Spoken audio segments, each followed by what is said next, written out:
So I went up to her at the lunch counter and asked if she wanted to work with me. She knew the creative directors on Nike, Ryan and Alberto, and we got a hold of a brief, sort of stole it, is what we like to say, because we weren't officially assigned on it. We got a hold of it. Someone emailed it to us, and then we emailed them and said, can we work on it just as an exercise? It'll just be purely exercise. We don't expect to send it to the client. We just, I've said I want to be an art director, and she likes to say that she emailed them, and the first thing Alberto wrote back was, who's Emma? We worked on it after hours, and we shared a ton of ideas, and then we sold one for a LeBron brief. It was a brief that people had been working on for a while, and no one had quite cracked yet. And I remember the day they told us we were going to show it to the client, Jordan and I both went in the bathroom and cried.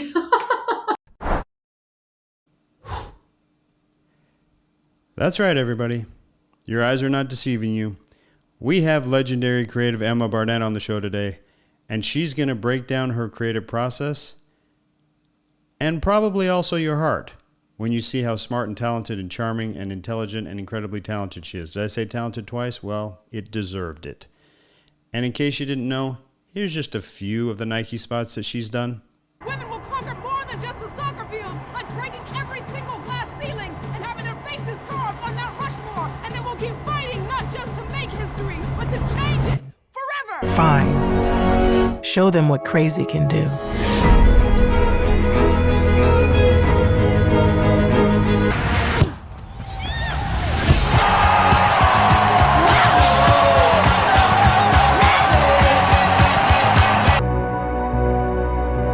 It's all us. Cleveland on three. 1, 2, 3.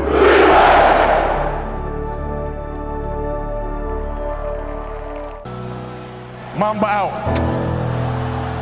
Better. Forever. So stick around for Emma Barnett. It's Jason Bagley's advertising podcast. He interviews important people, it's true. But that doesn't mean that you're not important, 'cause he didn't choose to interview you. Maybe he was just planning to contact you to interview you on another day. Or maybe he doesn't have your email address. Every creature on the planet is important in their own special way. Cows, sharks, and gazelles deserve to be interviewed. Birds and whales each have a valid point of view. I mean, they're probably not as interesting to talk to as you, but you're less interesting than the person on this show. It's true, I'm not sure what my point is. Emma Barnett, welcome to Bagley Talks to an Important Person. If you didn't already know, you are a bona fide, legitimate, important person. How does that feel? It feels pretty good. Thanks for having me on the podcast. I didn't know I was important, so I'm glad to find out today on this Thursday at 11:24. This is the day that will live on in infamy. I've known for a long time you're important because as ECD, I got to sit in a lot of resourcing and, deciding on who gets what creatives on their briefs. And Emma Barnett was a very in high demand creative to have on briefs. And Ryan and Alberto, the creative directors on Nike, very wisely almost never let you go. They were like, we always had to ask, the CDs, hey, can we borrow Emma? And they were like, nope, can't borrow Emma. We're keeping her on everything all the time. So it's well known your talents at Wieden+Kennedy. Speaking of Ryan and Alberto, I did reach out to them and ask them to tell me some things about you that I could talk about. And Ryan, I'm going to quote Ryan O'Rourke said, ask her about Basket Plus Ball Inc. Quite possibly the worst Nike idea I've ever seen. Yeah. Love reliving this. That idea I was joking, but I guess everyone who says I was joking after the fact maybe wasn't joking at first. Pretty self-explanatory. Basketball themed advertising agency named Basket and Ball. And LeBron James was the ECD. Kevin Durant wanted to be a copywriter. Kyrie Irving worked there. They had jump balls. They worked out in the gym. They presented to the client. It was a really fun script. I don't know why they didn't like it, but they printed it out and they hung it up in their office, I think, as like a warning to people for not to haze what not you. to do. But It was to I haze should find you. it. Yeah. God, yeah. That is funny. I mean, it's kind of true to life. It seems like basketball players keep starting ad agencies, so I think there's some truth Yeah, there. at the time, you're right. That's true. I was ahead of the curve. But I'll share a little nicer quote. Ryan also said, I mean, she's one of the best creatives I've ever worked with at finding her own brief. She takes a brief and keeps going until she reshapes it into something with a unique spin on the familiar. She often does both the planning and the creative jobs on her projects, which is pretty impressive. So that's a very nice compliment really from nice. a very talented creative director. Yeah, that's very nice. He was one of my mentors and still is. He and Alberto, and I learned a lot from both of them. So I have a bunch more questions, but I think I'm going to just hand it over to you to give a little introduction, and then I'll interject as I have questions. Okay.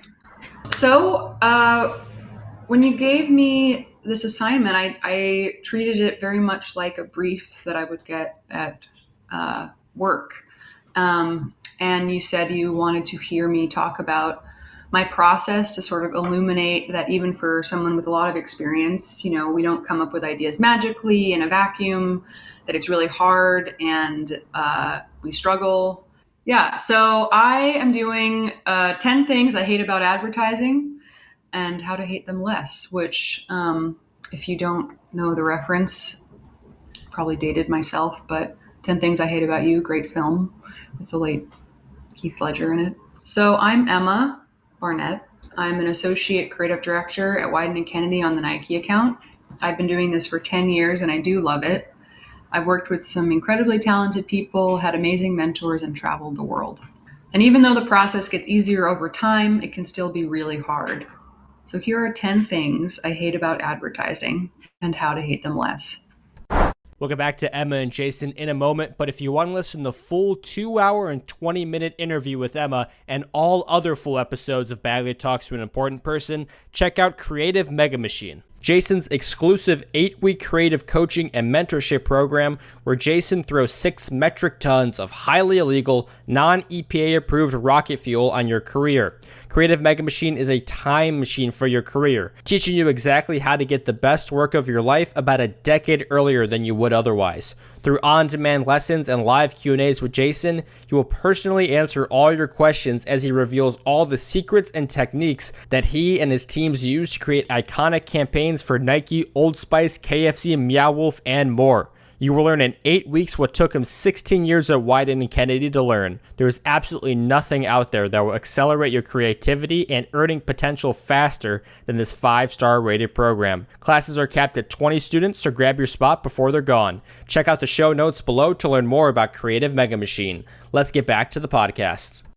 Number 1, I hate how hard it is to break into.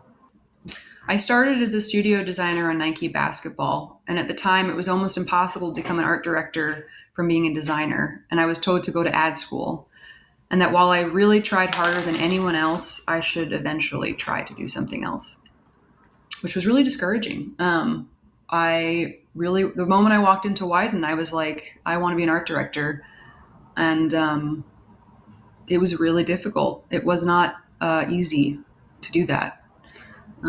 Eventually, Ryan O'Rourke, one of my mentors, this creative director on Nike, he sort of got wind that I wanted to be a creative, and I remember riding my bicycle, and he gave me a phone call, and he said, Emma Barnett, this is Ryan O'Rourke, creative director on Nike, and I hear you want to be an art director, and I probably nearly fell off my bicycle. It's amazing. I think should be inspiring to anyone out there struggling to like get in, or even you're already in and you're hoping to get to a better place, or that now, you know, one of the most respected art directors and creatives in the industry was basically told, give up, go do something else, which is incredible.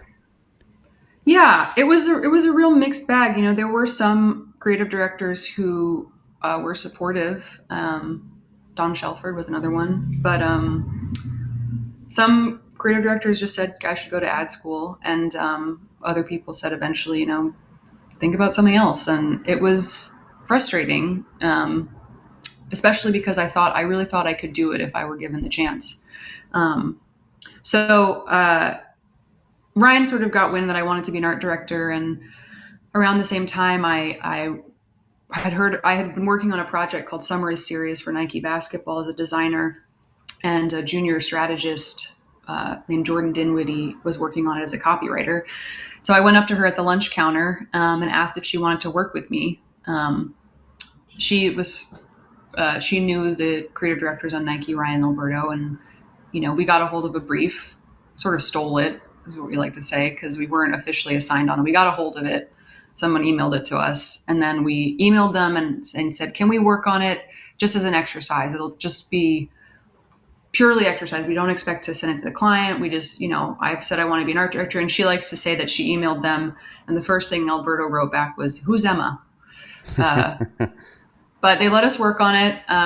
We worked on it after hours, and we shared a ton of ideas. And then we sold one for a LeBron brief. And it was a brief that people had been working on for a while, and no one had quite cracked yet. And I remember the day they told us we were going to show it to the client, Jordan and I both went in the bathroom and cried.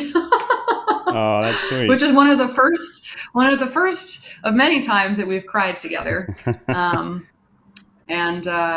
Yeah.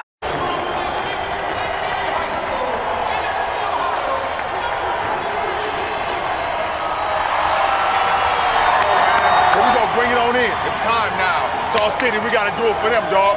We got to do it for Cleveland. They're waiting on us. What we do tonight is going to define what we're about. Let's get it going.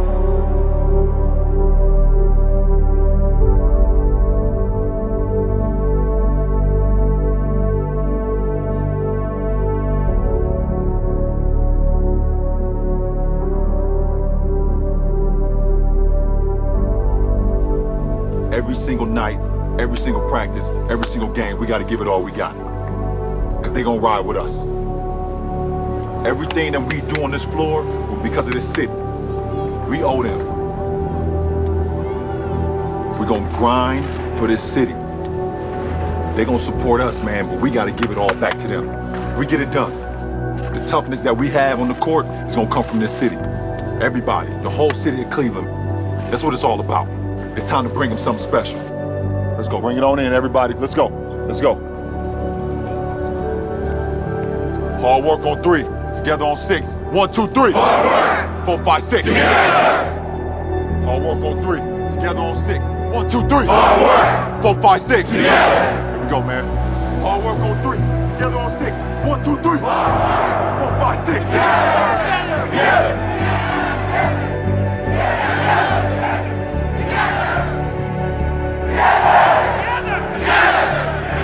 Here we go, right here.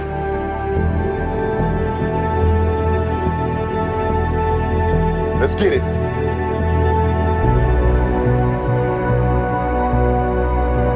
It's all us. Cleveland on 3. 1, 2, 3.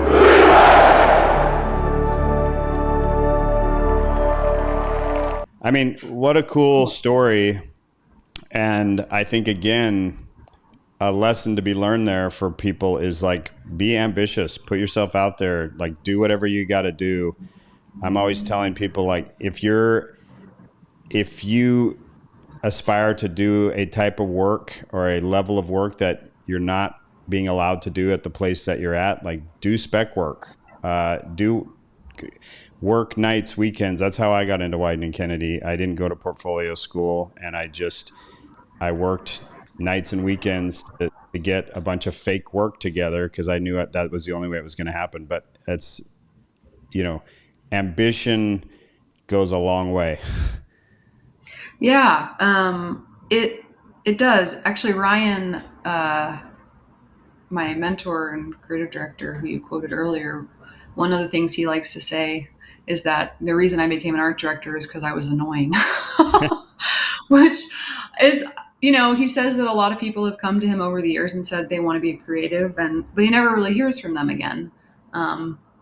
And I was really persistent. I have another funny story. A different creative director I wanted to, who was going to maybe give me something to work on, Don Shelford. I recently told him this story actually like 10 years after it happened, but he offered to meet with me, and I went up to his office, and I was sitting in his office in a sort of open air office, and I was really nervous and just anxious. When the CDs come down to the studio, when you're a designer, it's kind of like royalty shows. Like before it's like, oh, they're coming, and they come on, they walk in and everyone's looking. It's just this real, like they roll out the red carpet.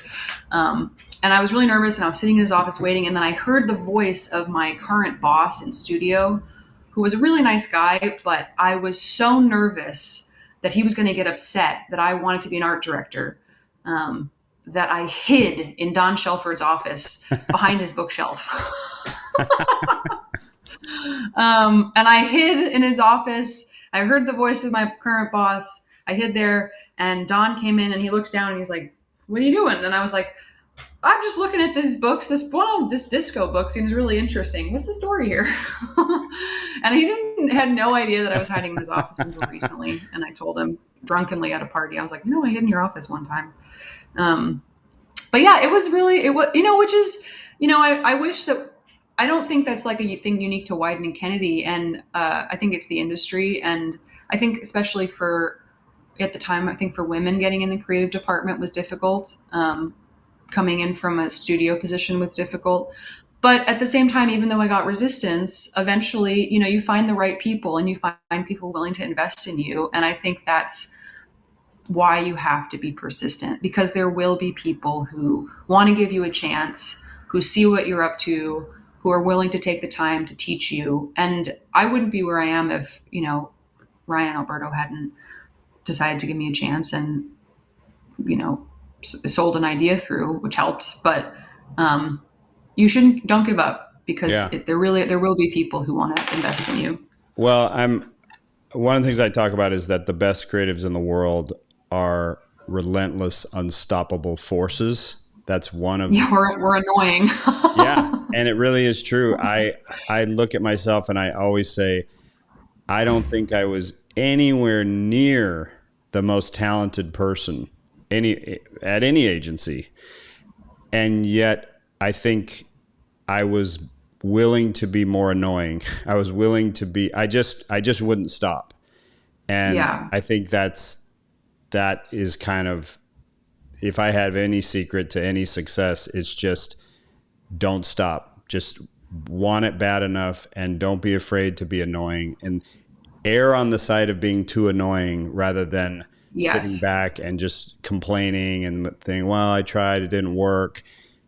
Just keep trying until it does work, and just keep going until you find somebody who will give you that shot and that will believe in you and give you a chance.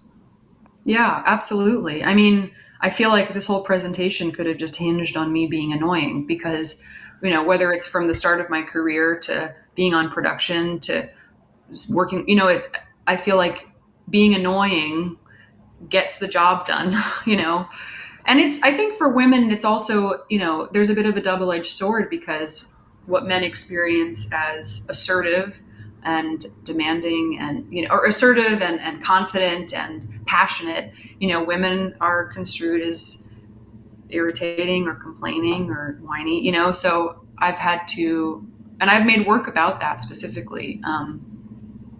So I do think, especially at the time, I think it was very scary for me to put myself out there like that. But I remember a very vivid memory when I was in high school, one of my classmates being like, "God, Emma's annoying." And now look where it's gotten me. It's an asset. Yeah. The most annoying art director in advertising. But I think there's a fine line between persistence and annoyance. And like I said, I would, if you got to err on the side of being annoying, do it. Because I like people that are just kind of relentless, and they can't be stopped. Yeah. I agree. I do too. So anyway, we sold an idea. It was a huge production. It was terrifying. Well, I can talk about it, I guess, later when I show that work. But the second, the second thing I hate starting. And it was funny when you briefed me on this. I was like, oh, how am I going to figure out my process? You know, like I know I live it, but like, how am I going to distill it?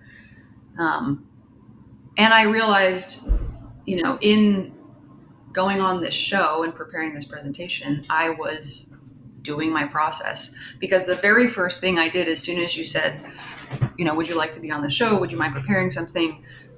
Was I closed my computer and pretended it never happened and ignored it for the next like day and a half. And I was like, oh, okay, I guess the first part of my process is that I really hate starting. And I'm not much of a procrastinator. I think when I get started, it's almost the anxiety to not get it done overwhelms the fear of starting. And I do start. I don't wait till the last second, but it definitely takes me a minute to get going.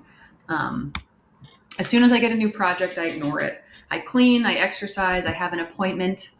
I can't tell you how many times I've canceled a meeting because I have an appointment, which I hope none of my project managers watch this. I super glue something that I broke 6 years ago. I do everything except work. And then eventually I do start. Because I think, I don't know, I've talked to a lot of creatives about this, and some people don't have this, but sometimes when I get a brief, I'm filled with so much dread. And I'm just like, oh my God, I'm not going to be able to do it. Even if it's an exciting brief. Maybe especially if it's an exciting brief. Yeah, which is something I get into. It's, and, you know, working on Nike, it's a high bar and a lot of the briefs are really exciting. And so every time I get one, I'm just like, holy shit, this is I can't do it. This is the time I'm discovered to be a fraud. And I think because of that, I also think it's partially just like milking whatever freedom I have left until I have to start working. After I get a brief, I just like, oh, if I just have a couple more hours just of freedom before I really have to get going. Yeah. So I try to take advantage of that. And I sort of tell my copywriter, just, you know, go away for a little while. And I think too, sort of gesturing at self-care and things that you want to do for yourself a little bit before you get started helps a little with the work-life balance so that you don't feel too immediately swamped. So that's eventually I get a brief, I start, and I started working on this assignment. Number 3, I hate bad briefs. Once I start, I complain about the brief. It's not true. It's too complicated. It's fluffy. And sometimes you get a bad brief, but you don't know if it's a bad brief until you work on it. And if it is a bad brief, come up with your own. And I think this is really important because, you know, strategy works very hard to come up with an insight into whatever it is you're working on. And sometimes they have a really great insight, but maybe the brief line isn't exactly conducive to coming up with great ideas. And there's been many times I've gotten a brief where on paper you look at it and you think, hey, that seems pretty good. But until you start coming up with ideas on a brief, you won't know if it's a good brief.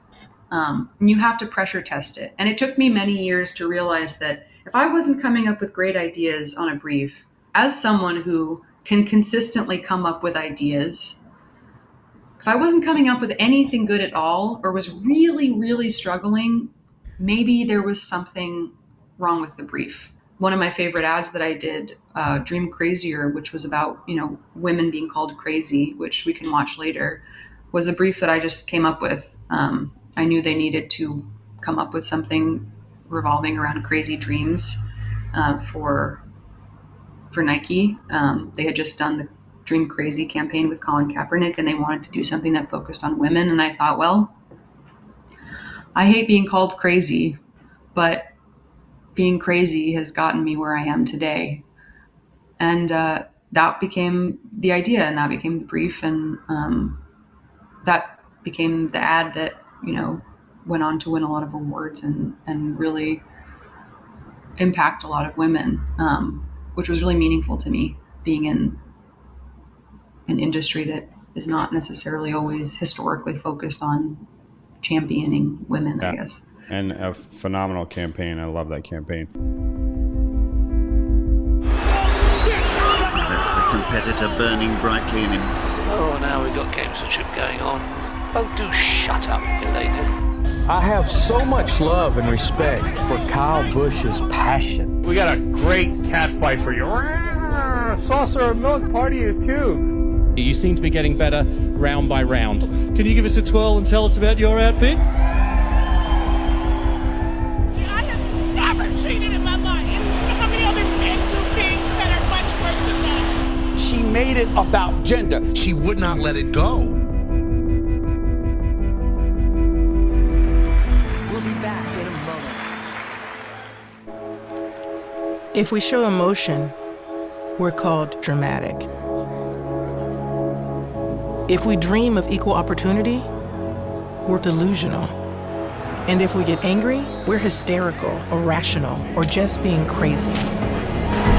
But a woman running a marathon was crazy. Officials tried to pull her off the course.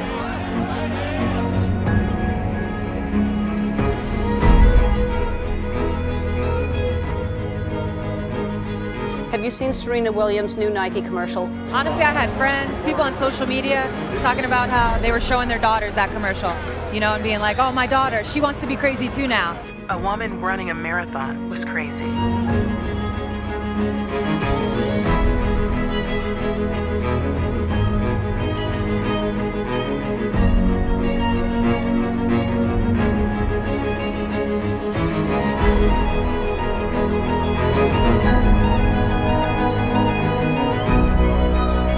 So if they want to call you crazy, fine. Show them what crazy can do. I think it's healthy and productive, even if the brief ends up being a good brief. But to just start out with those questions and maybe a bit of skepticism, instead of just being like, well, this is the brief. I guess that's the brief. I guess there's nothing I can do about the brief. It must be a true brief. Like, you're better off just saying like, well, is that true? Is that authentic? Like, is that how people really feel? And just ask those questions. You may find the answer may eventually be like, yeah, it is true. And it's actually a really good insight. But I think asking a lot of questions and being skeptical about the brief is productive. That's going to generate thoughts and ideas. And so, yeah, I love that you do that. And I think, speaking to strategists out there as well, and I think pretty much all good strategists feel the way I'm about to explain, but the brief should not be set in stone. It should be something that can evolve and change, and hopefully there's a collaboration between the strategist and the creatives, and like some give and take and just talking it out. And if necessary, there's a great strategist will completely change the brief if they have conversations with the creatives and there's like a new insight is unlocked that they think is great. So yeah, I mean, leaning on strategy too is a huge asset. Sometimes when we get a brief and we work on it and it's not productive, or you just want to talk about it or tweak it, like you were saying, strategy is a huge resource. You don't have to come up with it on your own. You can go back to strategy and say, well, this part, trust your gut. This part feels a little off to me. I don't know if that's true. Or they sort of help you set the stage in your brain for coming up with ideas. And sometimes, the client sees the brief, the client approves the brief. And if the client is expecting a particular point of view, sometimes you come up with an idea that has nothing to do with the brief, and strategy can help you kind of reverse engineer it back into the brief so that you can present it. And sometimes that just takes a couple of sentences to explain how this idea that seems completely unrelated is actually really, really related to the brief that you initially wanted us to solve. Number 3, I hate amazing briefs. This is some Top Gun underwear,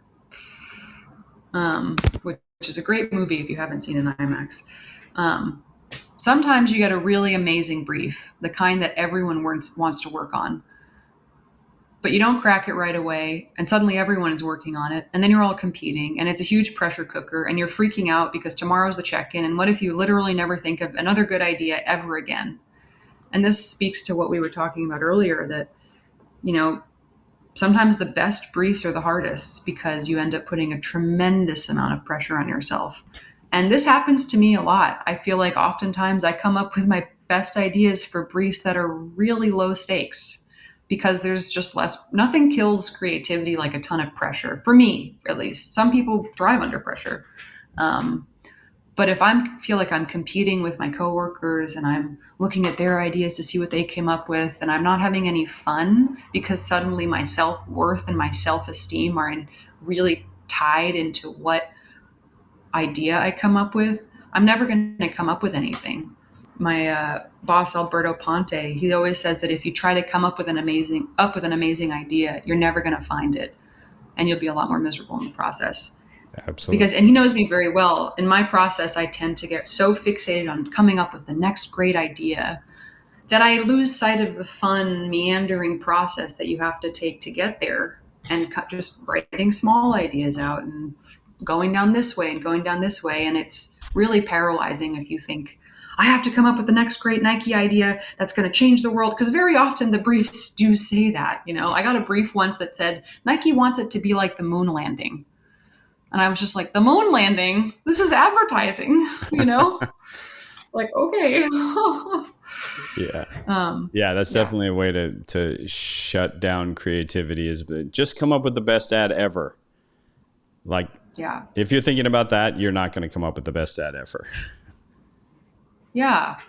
It's really difficult. And it sucks to feel like you're competing against people. You know, there's been times where you're working on a brief and it gets down to the wire, you haven't cracked it, and all of a sudden there's an all-agency email that says, hey, we've got a jump ball. If anyone wants to throw an idea in the ring, and you're up against 500 people who are now like pitching ideas for the brief you couldn't crack over like 2 months, you know? Yeah. That sucks. It's hard for everybody. So I would suggest trying to have as much fun as possible and not focusing on the end result so much.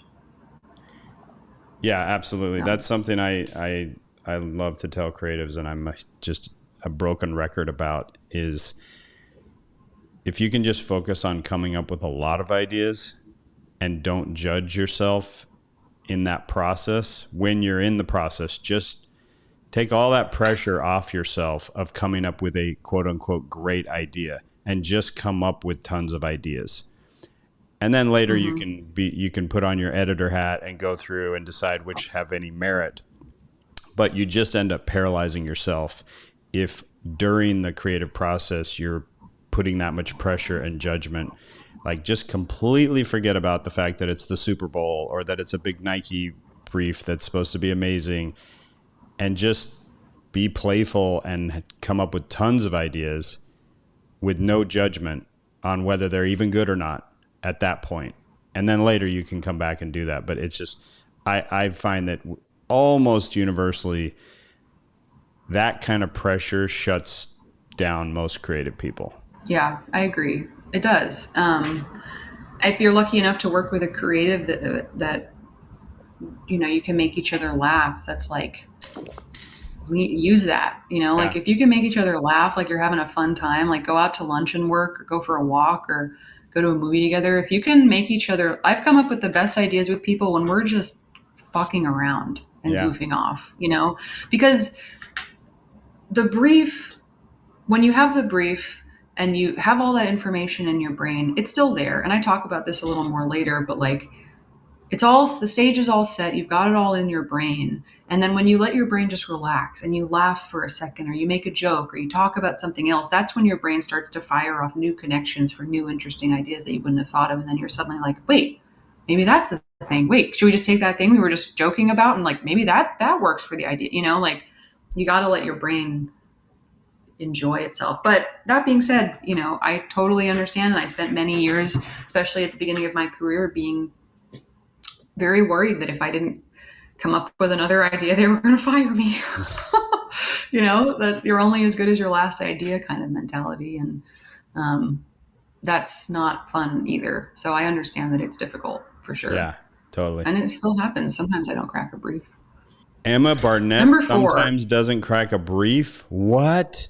I don't. I didn't crack the last brief that I worked on, actually. Because it was a huge pressure cooker. It was a 50th anniversary for Nike, and the team that sold the idea was a great idea. And I remember looking at it being like, fuck, that's a really fun idea. And I had an idea that I really liked in the end. I was really proud of it, but it wasn't the right tone. So I didn't make it, but it was a really tough brief, because when they come to you and they say 50th anniversary of Nike, go, you're just like, I mean, that's the brief that people would kill to work on, you know? Yeah. 50th anniversary of the greatest brand probably to ever exist. Go. No pressure. Yeah. No pressure. And you're just like, holy fuck, you know? It was hard. That's a hard brief. It's like the biggest, most exciting, magical, once in a lifetime briefs are the hardest briefs to do, because they're just so much pressure. How am I doing? Am I doing You're okay? doing great. Does it seem natural? No, this is okay, great. Cool. Okay. Super helpful. Okay. Number 4, I hate not knowing. So my darkest secret is that I don't know anything about sports. I'm the Larry David one. And that's Jordan Dinwiddie, my copywriter. We've had this photo on our office for many, many years. I remember when they hired me to work at Wyden on Nike basketball as a designer, my then boss asked me, well, I grew up in New York City. I should have said that. I grew up in New York City. I lived in Portland for a long time. I went to college here. But he said, you like basketball? And I was like, yeah, I love basketball. Huge Knicks fan, which should have been a dead giveaway, because nobody likes the Knicks anymore. And if you do like the Knicks, it's weird to even New Yorkers. I started working on Nike, and I didn't know anything about sports. I was never a sports fan. I'm an athletic person. I like exercising. I've always, I bike a lot. I used to bike competitively when I was in high school. But I'm not a sports fan. So I came into it really blind. And when I get a brief, I have to do a lot of research, and I lean on my coworkers who know a lot about sports. Not knowing about the topic can be a huge asset, because ideas are a lot more interesting when you come out of left field. Sports. I think that's a sports phrase. Although I don't know what. Yes, left field. Like, I guess I don't really know what that means. What does that field. mean? Do you know anything about baseball? It's a baseball. It's a baseball term. It's a part of the field, Emma. Okay. I've heard, yeah, it's the other one, the right, opposite of right. But yeah, every time I get a brief, I know a lot more about sports than I did when I started. I'll say that. And I know a lot more about specific athletes. But every time I get a brief, I really have to educate myself. And I kind of call it setting the stage, where I stuff my brain full of a lot of information. So to sort of recap, I dread starting. I eventually start. I complain about the brief for a while. And then I spend a bunch of time educating myself about the topic. Very often on Nike, we get briefs for athletes that are new athletes that I don't know anything about, that are up and coming, and I have to learn about their history, their families, what they're good at, what their strengths and their weaknesses are. Sometimes it's an athlete like LeBron James who's at a particular point in his career, and I have to learn about, like, well, what does this moment in his career mean in relation to the rest of his career? And how, you know, all of those things you can read about and learn about. Sometimes there's technical things about sport that I just don't know. And that's where my coworkers, some of whom really love sports and know a lot of, Jordan Dinwiddie, my copywriter, she knows everything about basketball. And I can pitch her an idea, and she can filter it through the lens of basketball and write it in a way that makes sense for basketball and basketball culture. Because if it were up to me, I'd be like, and then he throws the ball, you know, like whereas she can make it specific to the actual sport. I'm trying to come up with an example of, like, well, what would she say? And I still can't even do it. But I don't know. The 4-point line. I think what you're saying is so important though, and it's a big part of, I think, Wyden's belief system, because Dan, one of the Wydenisms is walk in stupid every morning.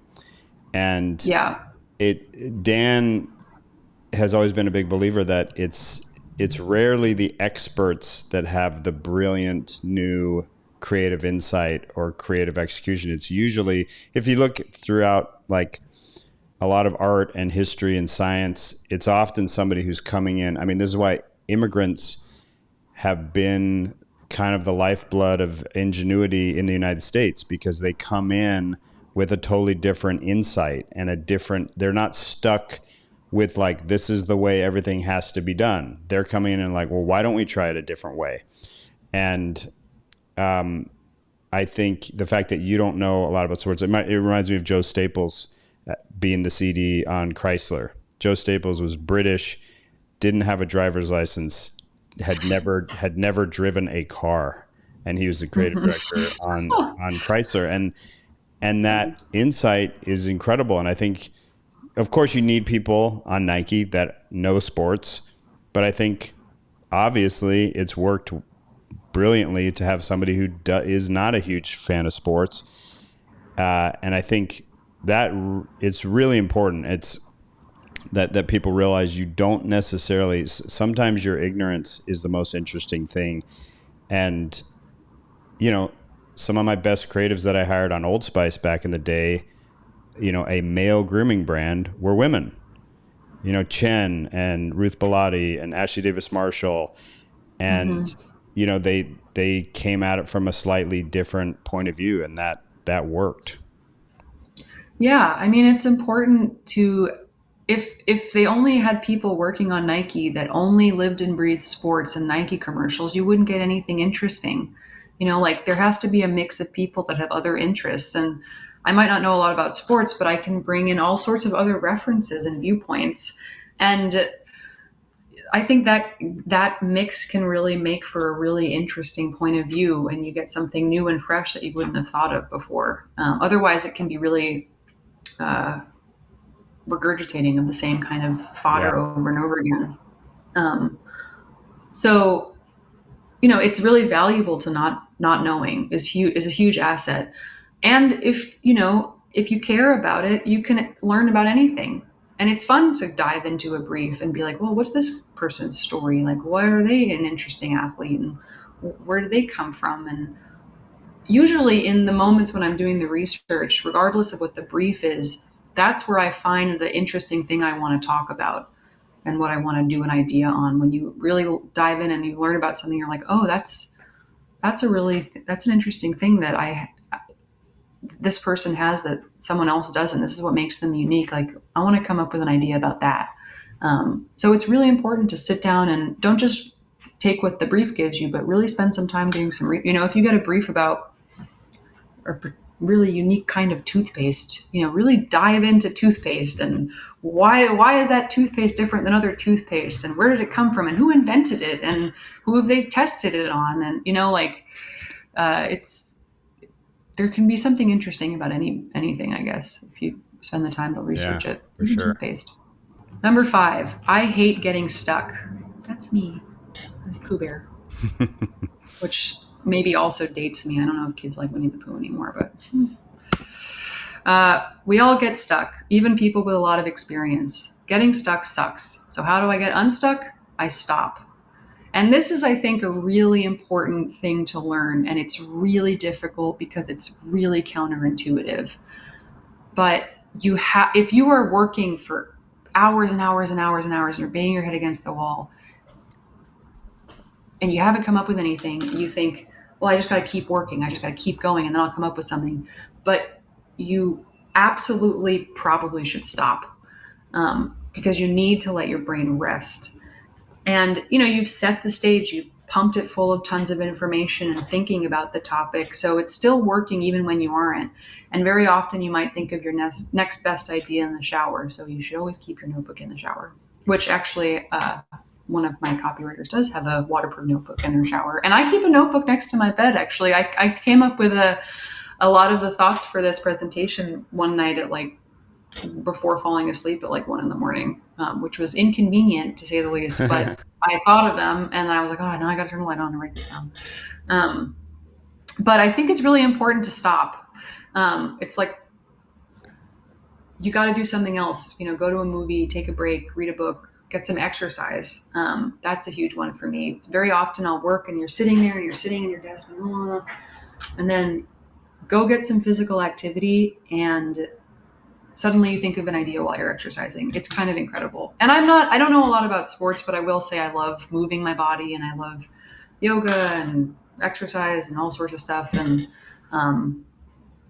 I do think even just that helps working on Nike because I might not be a competitive athlete, but I understand the value of wanting to push yourself harder physically, the benefits of exercise. Like I understand what drives people to do it. And I've always been someone who's like that. So I do at least understand that part of it. Yeah. Your subconscious mind is usually a lot more interesting than you are.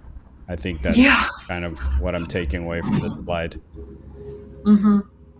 Yeah. And you need to give your brain a chance to form connection. Like here, I think, do I talk? No, I don't talk about it yet, but you got to give yourself a chance to just form connections when you wouldn't have thought of it. Like just literally stare at the wall, just let your brain just chill out for a second and take a break.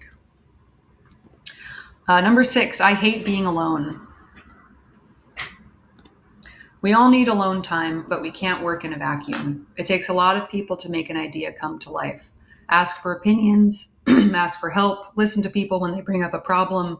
If they don't get your idea, the real world probably won't either. And, I'm an only child and I like being alone and I certainly need a lot of alone time, but, and I think maybe because I'm an only child, I used to think I had to do everything myself, especially at work. I would try to come up with ideas alone. I wanted to sort of prove that I could do it alone. That if I could figure it out by myself, I would be that much more impressive. But it's really stunting. Creativity does not happen in a vacuum. You have to talk to other people. You have to go ask someone else, like, hey, what do you think of this brief? What does it make you think of? Or, ask your mom what she thinks. And people come up with all sorts of stuff and they throw things at you wouldn't have expected. And when you're making an idea happen, it's invaluable to have people who can give you their opinion on something, who, and the higher up you get and the more experience you get too, you realize that like everyone who's working with you wants to be a part of the project. It's their project too. And they want to feel ownership over it and they want to feel like they've contributed, and having allies in those people to make the work better is really, really important. I used to sort of cross my arms and be like, I'm going to do it myself and strategy doesn't get it. And then I started to realize like that wasn't helping anybody. It's a lot more helpful to be like, hey, what do you guys think of this idea? What would you change about it? And to a degree, like, I think you don't have to listen to everything everyone says, but I think having conversations about ideas makes them a lot stronger. So Emma, so you don't have to do it all alone. I totally agree with you, but how do you balance that seeking of input from other people with trusting your own voice and trusting what you think is right creatively, as opposed to, on the extreme end of that, you're just like focus grouping and like whatever the focus group says, that's what I'm going to do to my work, which I know you don't do that. So how would you explain, how do you take in that feedback while still being true to yourself and true to your gut of what you think as a creative person is right? It's difficult. I think one of the things that I struggle with the most is trusting myself. And it's taken many years of practice to be in really tough situations where I had to just trust myself and it's worked out, or I haven't trusted myself and then someone else has come in and said, hey, we should do that thing. And I had been thinking it the whole time, but I didn't say it. Those kinds of experiences teach you like, hey, I have good instincts. And, when people listen to your instincts and they say, that does make sense. That also helps. I think like that's why the conversations are important. But it's hard. It's hard to trust yourself. I have trouble trusting myself all the time, with everything. And probably just experience of going through it enough times and realizing like the times that you have really fought for something that you knew was difficult to get. But, you know, like on production, like there's been times where I fought for something and I was like, oh, this is really throwing a wrench into things, but I really think we need it. And it's worked out. Those moments, I think, help you build a lot of trust in yourself. But yeah, I mean, it's hard. I've always been someone who asks everyone, what do you think? What do you think? You know, like, do you like this idea? Is this, you know, like, I seek approval in other people. And it's a good exercise for me to be like, I'm just going to do it. And I'm not going to ask everyone what they think and let the cards fall where they may, you know, it's hard. Yeah. I think, our voice gets stronger through making decisions. And so I think what can be really helpful for creatives is like force yourself to have an opinion about as many things as possible when it comes to your work, and force yourself to think, because I was somebody who didn't naturally. So like my partner, Eric Baldwin, Eric doesn't have to force himself to have an opinion about anything. He's just one of these people that is just gifted with a strong opinion instantaneously about almost anything. And I was not that way early in my career. I had to actually be like, well, I don't even know what I think about this song, or I don't even know what I think about the way this commercial ends. And I would have to really actually kind of go inside my brain and think, what do I think? Do I actually like that? If so, why? Or do I not? And it would take me a lot longer to arrive at what was my point of view on things than, say, somebody like my partner Eric. But over time, that muscle got much stronger. And I think that's what, when you say it comes with experience, I think that's what you're saying, is that you do get better at it. You do get, and especially when you eventually become a creative director, you have to make so many decisions. Like the number of decisions you have to make in a day goes up by like 10 times the minute you become a creative director. And you're going to be a pretty bad creative director at the beginning, because most people, I'll say that, I certainly was. Because your muscle is weak. It's just too much. It's too many decisions, and you haven't built up your muscle to do that yet. But 6 months later and 12 months later, you'll be blown away by how much quicker and how much your ability has increased to know what your opinion is, to know what your point of view is, and to reach that conclusion quickly. But I would tell everyone, like, make sure you are pushing yourself to figure out what you really feel and what you really think. If there's anything in your work that you're like, well, I don't know how I feel about it, figure out how you feel about it. Force yourself to figure out, do I like this? Do I think this is great? And that's how you get stronger, and that's how you gain more confidence in your own gut and what you think. Do you agree with what I just said, Emma? I do agree. I think that's really good advice. I think it is a muscle. It's a muscle that you have to develop, like anything. Like coming up with ideas is a muscle. Trusting your instincts is a muscle. And I am someone who, in the real world, I have a lot of opinions, and I know how I feel about a lot of things, but I think in the context of advertising, it was too intimidating. And there were too many experts around me and people who've been doing it for so long that suddenly I felt like I had no idea what I was doing. But yeah, you're right. Over time, you do it often enough that you learn to exercise that muscle and do it over and over and over again. And you realize too that, like, you don't have to have the exact right answer. And maybe one day you're going to think one thing, and then you're going to go back to it and you're going to be like, you know what, actually, I know I said that yesterday, but I've thought about it and I changed my mind. I think it's this thing now. And you have to allow yourself, it's a lot harder to have an opinion about something when you think, I have to have that opinion forever. And it's the opinion that I'm going to, they're going to hold me to. And if it's the wrong opinion, then it's going to be my big, undoing. And it's like, no, it's fluid. This is all fluid and you can build your opinion over time. And, but yes, learning how to creative direct is like, it's a huge one. It's just like, how do I know that I'm right? And suddenly I'm in the position of being like, yes or no. It's like, I don't know. And I think it's helped hearing. Yeah. I think it's helpful to start being your own creative director of yourself, of your own work, long before you become a creative director. And that's really what I was talking about when I said like have an opinion, force yourself to have an opinion when you reach that phase of the creative process. Don't judge yourself when you're just generating ideas, but don't just rely on your creative directors to tell you everything. Like, I don't know if anything's good. I just wait till my creative directors tell me what's good. Figure out what you think is good, and then of course listen to your CDs and take in what they have to say as well. But you'll become a better creative and eventually a better creative director by making yourself have those opinions.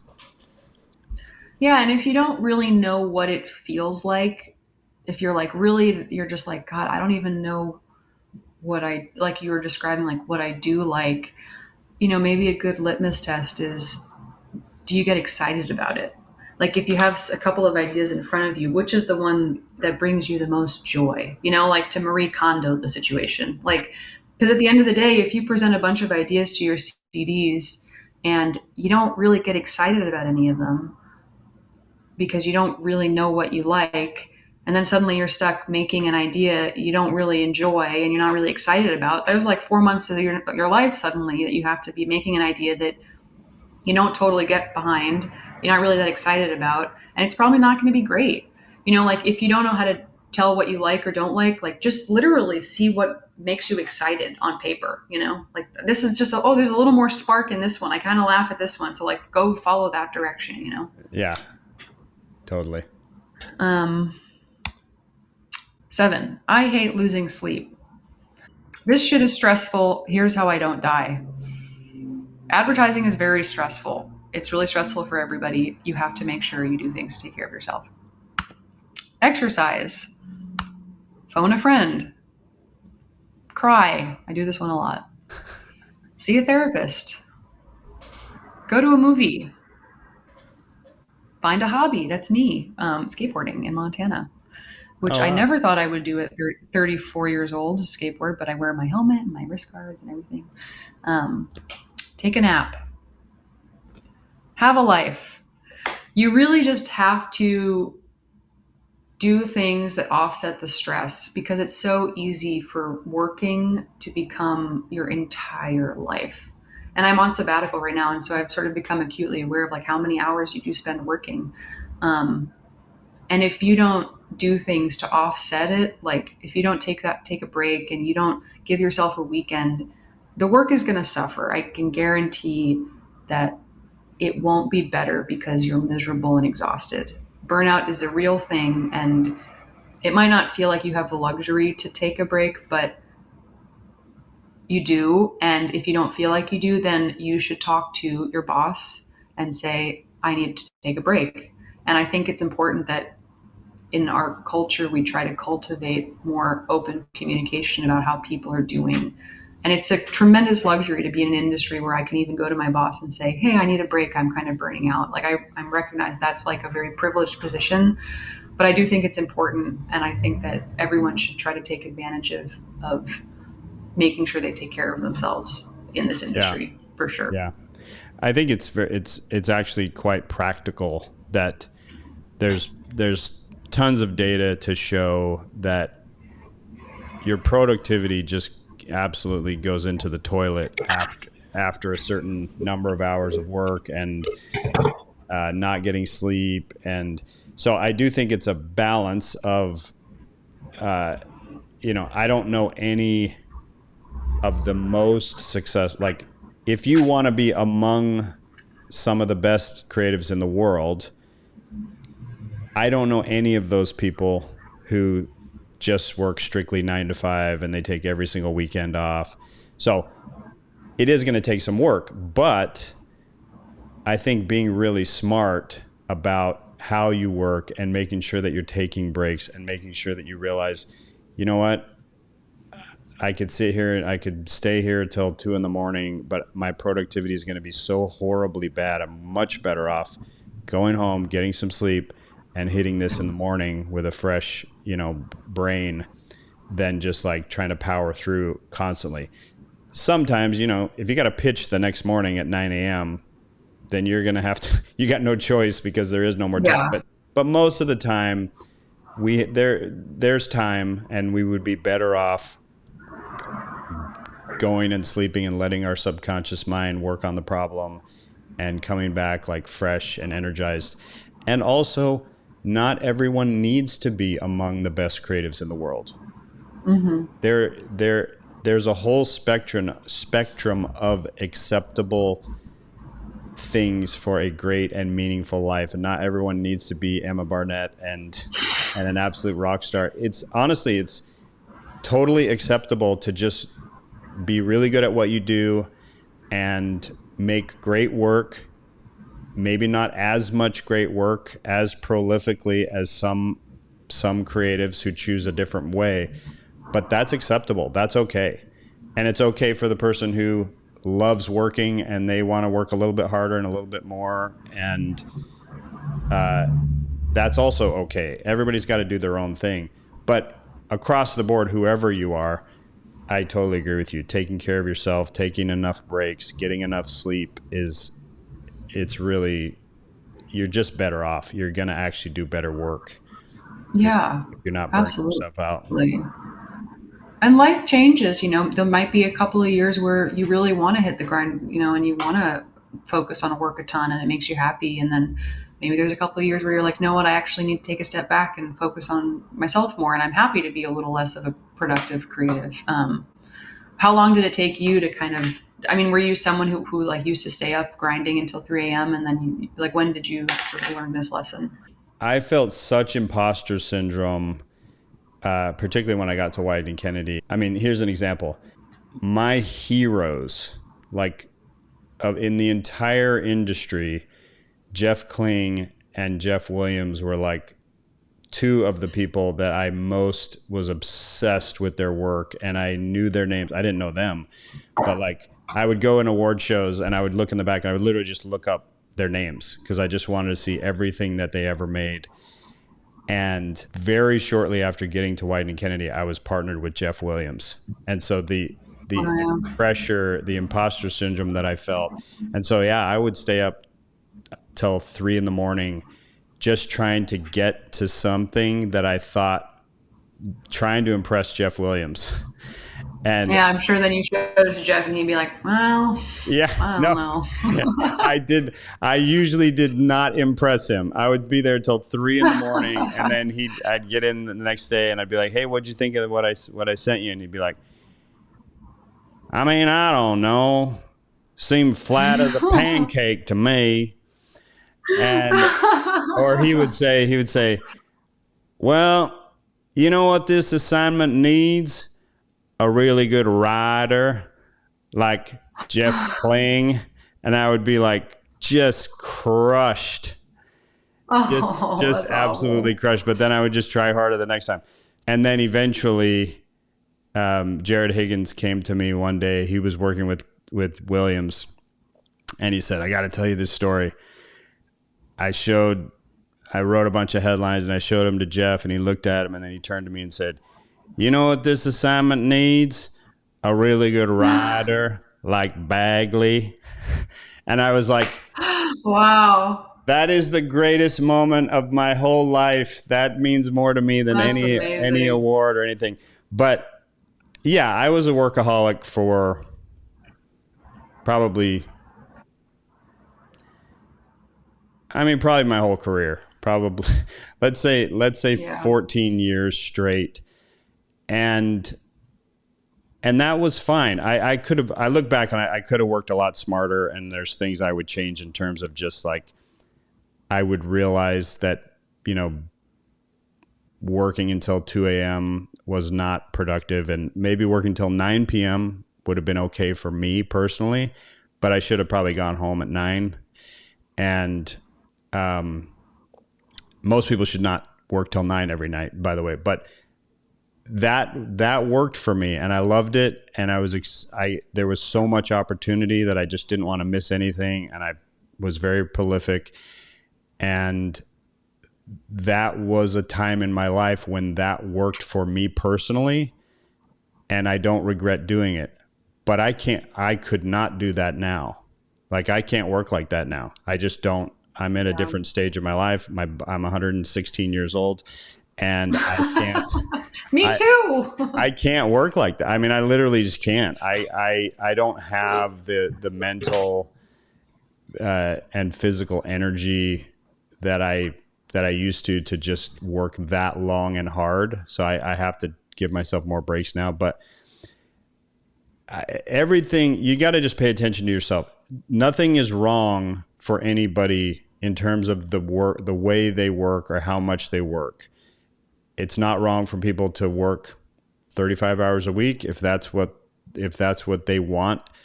And it's not wrong for people to work 80 hours a week if they love it and if they're energized by it and if it's not hurting them to do that. Both are okay. I think what I tell people is just make sure that your goals line up with your behavior. So if you want to work 30 hours a week, that is 100% okay. But don't expect to become global CCO of Wieden+Kennedy because it's not going to happen. Like, I've worked closely with the global CCOs, and I have a lot of friends that are global CCOs, and that is an unrelenting job of nonstop work and problems and travel. And so just make sure that your behavior lines up with what you really want. The higher you go up, the more responsibility you're taking on, and the more, a global CCO they've got hundreds of jobs on their shoulders, and they just are carrying so much responsibility that job cannot be done 9 to 5. It's just not possible. So Anyway, I'm rambling. I mean, I think all of that makes sense. I think you do have to kind of find what works for you. I think practically in the context of coming up with ideas, if you get stuck, you should stop. Yeah. And then you can come back to it. That's, I think, like a very important practical tool. And it seems counterintuitive. It's like, sometimes when you get into a fight with your partner, you want to double down on trying to fix it and get close, talk it out. Blah, blah, blah. Sometimes if you just take some time away from each other for a few hours, it actually resolves itself, I think the advice of my own experience. that relationship advice of don't ever go to bed angry. I think that's terrible advice. Sometimes you go to bed angry. It's okay. Yeah. Well, sometimes if it's 2 a.m. and you're arguing, you're not in a mental or emotional state to resolve this problem. You need to totally. You need to go to bed and you're probably going to have a better chance making peace in the morning than you are just continuing to fight it out. Yeah. I think coming up with ideas is the same thing. I've never cracked the brief at 2 a.m. when I'm exhausted. I just haven't. I've done it at 12:30 in the middle of the day when I've had some lunch and I exercise for a little while because I'm taking a break. And then suddenly I'm like, I thought of something. I got it. Or I've thought of it in a completely unrelated conversation with a friend over a drink after work. Or I'm at a movie and I'm like, that's the device, it's never when I'm, there are moments where you're working and you're working really hard. Not, it's not like I just spend all my time just going to movies and thinking of ideas. I do work very hard and I spend a lot of time with a partner, grinding away at an idea. But if the both of you are you've hit a wall, take some time, do something nice for yourself, relax, eat something. I used to not feed myself properly too. For many years, the running joke is that all I ate was carrots and popcorn because I feel like it was just something I could kind of emotionally eat the whole time I was stressed out. And then as soon as I started actually eating real meals, my productivity went way up. I gotta say. Yeah, I would tell people don't work longer than 90 minutes straight. Like, that's pretty good data on that. Like, take breaks periodic, Yeah. like go take a 15-minute break, go on a walk, go play some video games, go do whatever, but don't just work for 4 hours straight. That's probably not going to be productive. Sorry for cutting Jason and Emma off there. If you want to listen to the full version of this podcast, check out schoolofastonishingpursuits.com and apply for Creative Mega Machine. If you get in, Jason Bagley himself will teach you the secrets and techniques to doing the best work of your life, getting better creative opportunities, making more money, and having more fun. We hope you enjoyed the first part of the episode, and we hope to see you in the second.